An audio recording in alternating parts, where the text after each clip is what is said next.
انسانوں کے اوپر اللہ تبارک و تعالیٰ کی اتنی زیادہ نعمتیں ہیں کہ اگر انسان اللہ رب العالمین کی نعمتوں کو شمار کرنا چاہے، ان کی نعمتوں کو گننا چاہے، تو انسان اللہ رب العالمین کی نعمتوں کو شمار نہیں کر سکتا ہے، ان کی نعمتوں کو گن نہیں سکتا ہے۔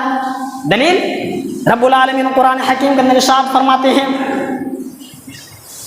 سورہ ابراہیم سورہ نمبر 14 آیت نمبر 34 کے اندر ارشاد فرماتے ہیں، وَإِن تَعُدُّوا نِعْمَتَ اللَّهِ لَا تُحْصُوهَا، کہ اگر تم اللہ رب العالمین کی نعمتوں کو شمار کرنا چاہو، تم ان کی نعمتوں کو گننا چاہو، لا تحصوها، تو تم اللہ تبارک و تعالیٰ کی نعمتوں کو شمار نہیں کر سکتے، تم ان کی نعمتوں کو گن نہیں سکتے۔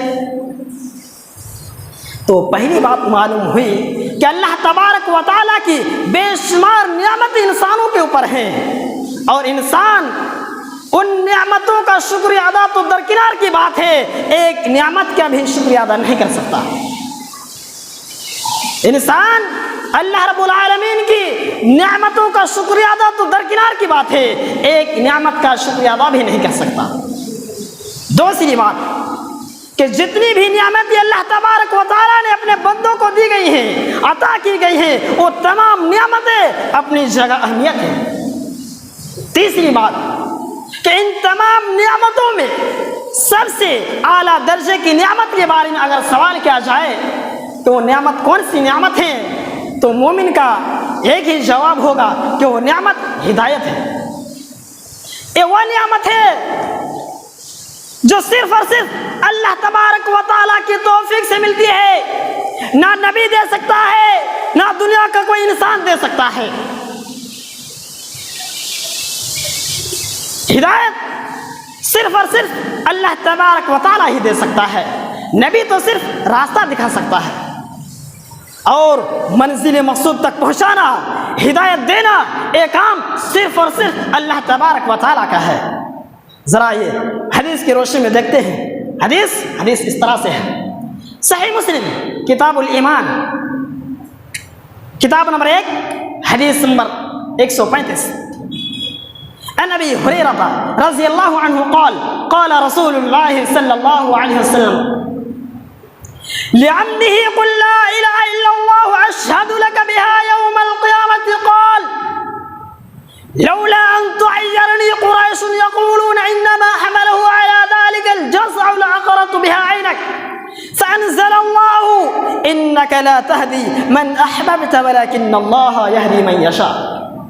امام مسلم رحمہ اللہ نے اس حدیث کو اسی طرح صحیح مسلم کتاب الایمان کے اندر لے کر آیا ہے۔ حدیث کے راوی جیسا کہ آپ نے سنا مشہور صحابی رسول حضرت ابو ہریرہ رضی اللہ تعالیٰ عنہ فرماتے ہیں کہ اللہ کے حضرت ابو ہریرہ رضی اللہ تعالیٰ عنہ فرماتے ہیں کہ اللہ کے نبی صلی اللہ علیہ وسلم اپنے چچا محترم ابو طالب سے جو عالم آخرت کی طرف جاتے وقت یعنی موت کے وقت اللہ کے نبی صلی اللہ علیہ وسلم نے اپنے چچا سے کہا کہ چچا جان آپ لا الہ الا اللہ کا اقرار کر لیجئے، آپ لا الہ الا اللہ پڑھ لیجئے، میں اس لا الہ الا اللہ کی وجہ سے میں کل قیامت کے دن میں آپ کے ایمان کی گواہی اللہ تبارک و تعالیٰ سے میدان محشر میں دوں گا۔ تو ان کے چچا نے کہا کہ اگر مجھے یہ ڈر نہ ہوتا کہ قریش کے لوگ مجھے عار دلائیں گے، کہ قریش کے لوگ مجھے طعنہ دیں گے، تو پھر میں ایمان لے کر آتا۔ پھر نبی صلی اللہ علیہ وسلم کے چچا ابو طالب کلمہ نہیں پڑھا، ایمان لے کر نہیں آئے، اور اپنے باپ دادا کے دین پر مر گئے۔ تو اللہ کے نبی صلی اللہ علیہ وسلم کو بڑا دکھ ہوا، بڑا غمگین ہوا۔ تو اللہ تبارک و تعالیٰ نے قرآن حکیم کی آیت نازل فرمائی، انک لا تہدی من احببت ولکن اللہ یہدی من یشاء۔ اے نبی آپ جس سے محبت کرتے ہیں آپ انہیں ہدایت نہیں دے سکتے۔ پتہ چلا کہ ہدایت نبی نہیں دے سکتا ہے، ہدایت تو صرف اللہ تبارک و تعالیٰ دے سکتا ہے۔ اس کا مطلب یہ ہوا کہ ہدایت کا پورا اختیار صرف اور صرف اللہ تبارک و تعالیٰ کے ہاتھ میں ہے۔ انک لا تہدی من احببت، اے نبی آپ جس سے محبت کرتے ہیں آپ انہیں ہدایت نہیں دے سکتے۔ ولیکن اللہ یہدی من یشاء، مگر اللہ تبارک و تعالیٰ جس سے چاہے اللہ تبارک و تعالیٰ اسی کو ہدایت دے سکتا ہے۔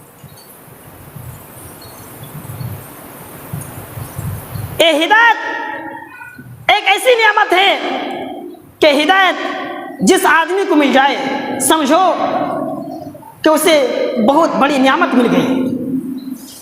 ہدایت جسے مل جائے سمجھو کہ انہیں دنیا کے اندر ایک بہت بڑی نعمت مل گئی۔ یہ وہی نعمت ہیں جس کے بارے میں ہم اللہ تبارک و تعالیٰ سے ہر نماز میں سورہ فاتحہ میں اس ہدایت کے بارے میں اللہ تبارک و تعالیٰ سے ہم دعا کرتے ہیں۔